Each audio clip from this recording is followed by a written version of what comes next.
Dear grade 12 students, welcome to today's English lesson. This is reading 3A part 1 and let's get started.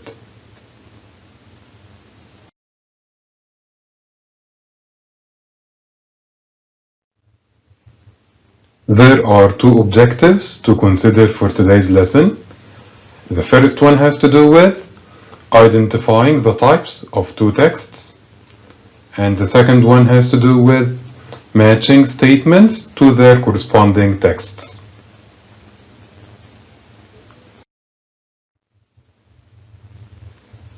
Well, for now, I want you to take a look at those pictures and the titles of the two passages and tell me what do you think the texts are about. So what do you think?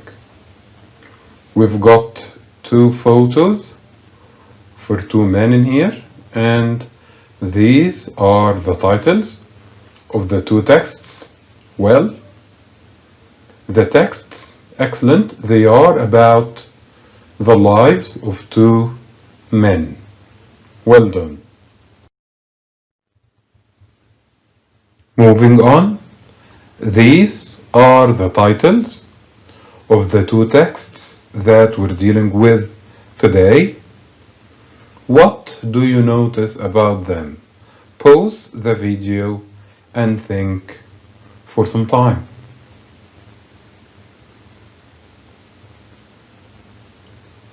Well, I want you to tell me, are they written in full sentences? Excellent. They are not written in full sentences. So what is missing for the first one? Live and help live. It is not a full sentence. Why? Because we don't have a subject. Excellent. How about the second one? My career, my calling. Is it a full sentence? No, it's not. Why? Because we don't have a verb in here. Excellent. Okay, the first one is a motto. And what is a motto? It is a phrase to reflect, to convey a belief or a principle. So this man in here believes in this phrase. Live and help live. How about the second one? My career, my calling. So what is a calling? Well, it's like a voice in your head. Something is telling you to do a certain thing. It is a strong desire to follow a certain career or a certain path. Especially when you believe, when you think it will be good for others.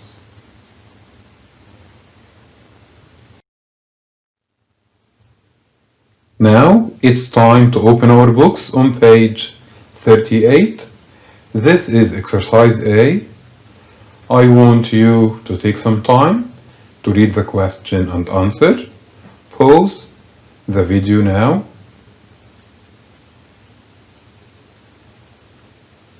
Well, the question is asking you about the kind of information you expect to find in a text about a person's life.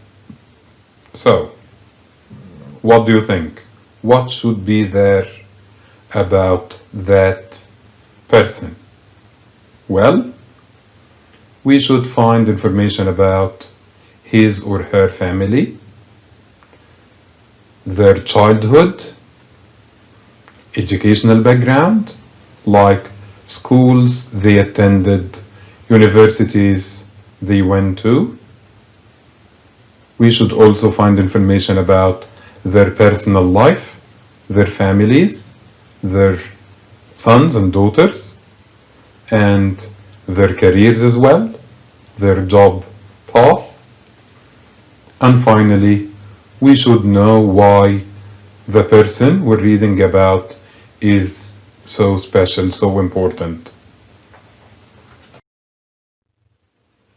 We are still working on exercise A. This is question 2. Take some time to read and answer. Please pause the video now.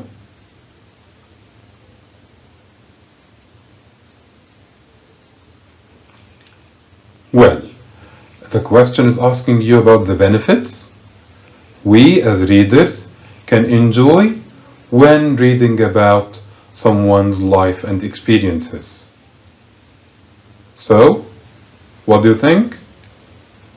Okay, we can learn from their experiences. We can be inspired. And what is an inspiration? A feeling that we want to do something and that we can do it. So when reading about someone's life, we can be inspired by their achievements. And finally, we can avoid making the mistakes they made.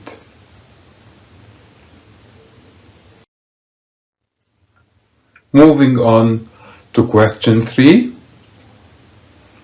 What would you include in a piece of writing about your own life? So if you're writing about yourself, what would be there? What would you choose to write about? Okay, you can write about some interesting experiences that you went through. You can also write about the support from the side of your family throughout your life.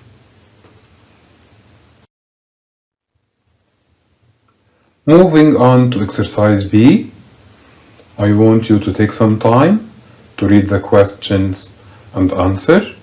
Please pause the video now.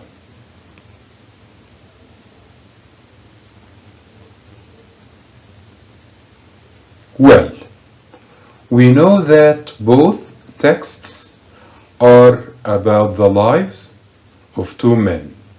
But what is different? Can you tell me what is different? Well, the first one is a biography, while the second one is an autobiography. What is a biography? It is a text about a person's life, but it is written by someone else, while an autobiography is about someone's life and the writer is the same person the text is about. The biography is written in third person, so we don't have I, my, we have he, his, while an autobiography is written in first person, and that's why we have I, my, and first person pronouns.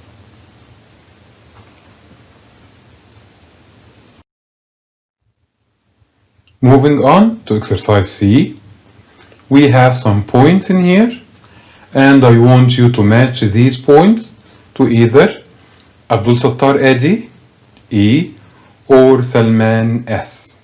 Pause the video to answer.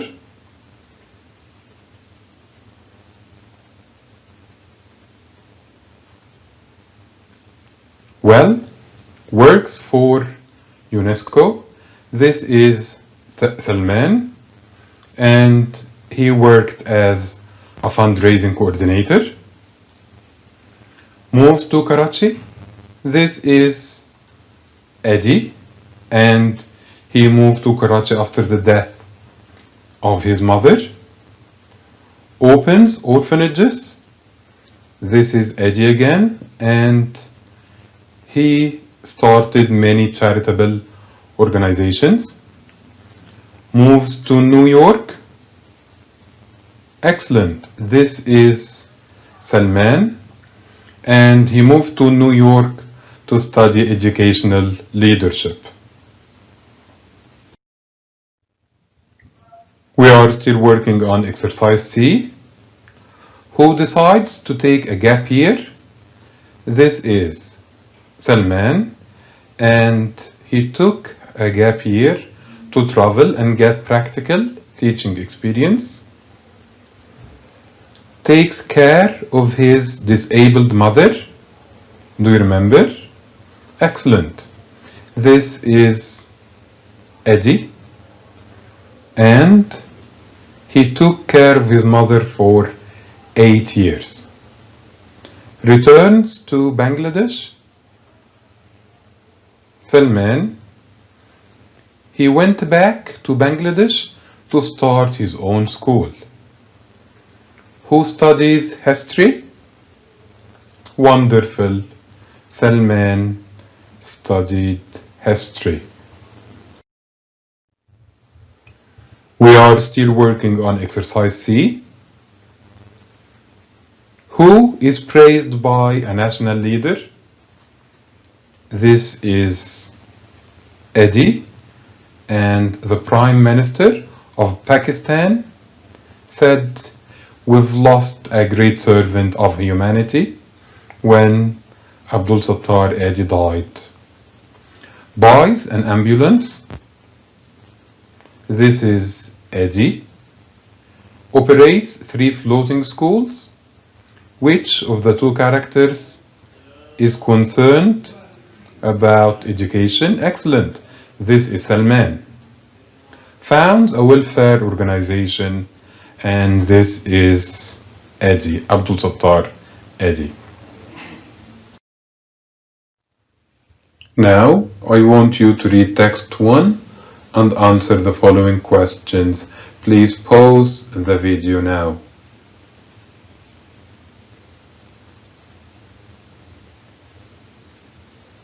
Well, the reason Abdul Sattar's mother gave him an extra coin was to... Excellent. She wanted him to give this coin to a beggar or a child in need. Who is a beggar? Excellent. A beggar is someone who walks in the streets asking for money and help. Later, Abdul Sattar himself begged in the streets. But why? Excellent. He wanted to collect money, to raise money, to start a free medical dispensary. What did Abdul Sattar die of? Do you know? Wonderful. He died of kidney failure. How old was he when he died? This piece of information is not directly stated in the passage, but we know that he was born in 1928 and he died in 2016, so he died and he was 88 years old.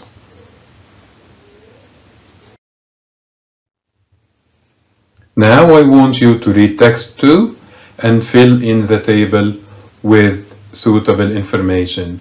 Pause the video to answer.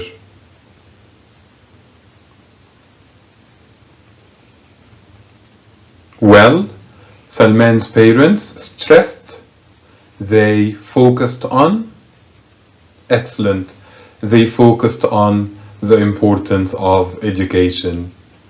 What is the UNESCO? Wonderful.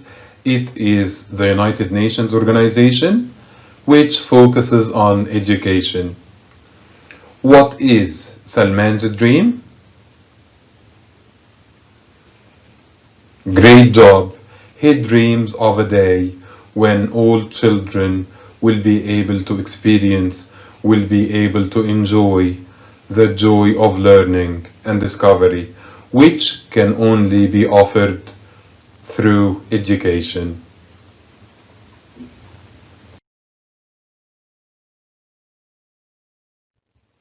Now, I want you to read this question and answer. Please pause the video now.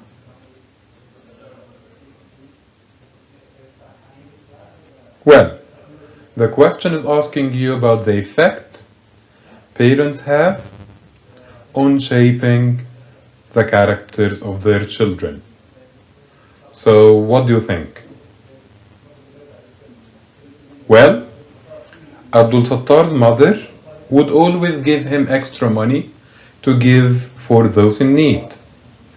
Through this, she taught him how to be kind to others, and that's why he grew up to be a kind person who cares about those in need. While Salman's parents always stressed the importance of education, and that's why he grew up to be a person who cares about educating children.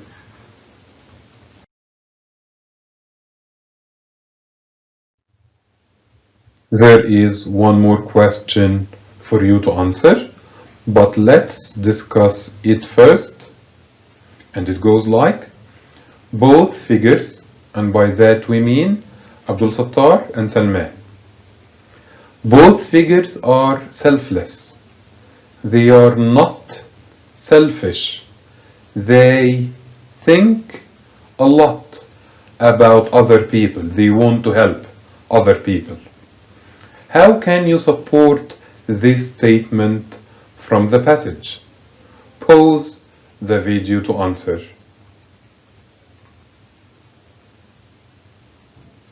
Well, Abdul Sattar nursed his mother for 8 whole years. If you remember, his mother became ill and he helped her for 8 years. He begged to start a dispensary. He begged in the streets. He asked people for money, and the money wasn't for himself. He made it a point to help all people. He didn't care about their religion or their social background. And finally, he expanded his charitable works to help more and more people. While Salman became a fundraising coordinator for educational charities, maybe he wasn't paid a lot for that job. He now operates 3 floating schools in Bangladesh to help more children get education. And finally, he has a dream. This dream doesn't have anything to do with himself, but as you remember, he dreams of a day when all children will be able to receive education.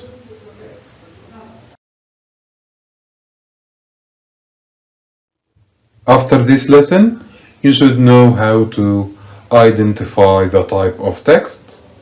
You should also know how to match statements and ideas to their suitable texts. This is the end of today's reading lesson. Thanks for watching, and remember, this video will always be available on Microsoft Teams for you to watch at any time.